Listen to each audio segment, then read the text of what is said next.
Bahagyang tumaas ang bilang ng mga Pilipino sa bansa na walang trabaho nitong Hunyo base sa pinakabagong tala ng Philippine Statistics Authority.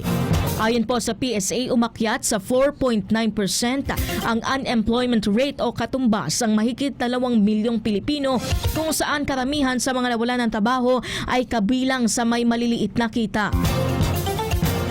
Mas mataas ito kumpara sa naitalang 4.8% noong Mayo. Paliwanag ng ahensya, dumami ang mga Pilipinong pumasok o muling naghanap ng trabaho kaya kapwa tumaas ang bilang ng employed at unemployed. Halos 650,000 na mga bagong pasok sa labor force ay aabot po sa 592,000. Edad ang nasa 15 hanggang 24 anyos sa karamihan ay posible mga fresh graduate. Pero hindi lahat ng bagong job seeker ay agad nakahanap ng trabaho.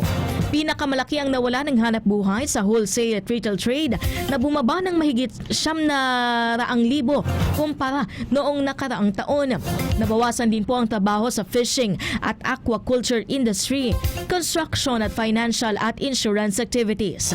Ayon pa sa PSA, posibleng nakaapekto ang mataas sa presyo ng krudo sa mga mangingisdang gumagamit ng diesel, habang ang patuloy na pagtaas ng inflation ay maaring nagpahina sa retail sector. Habang may nadagdag na manghanap buhay sa accommodation at food services, administrative support, public administration at education.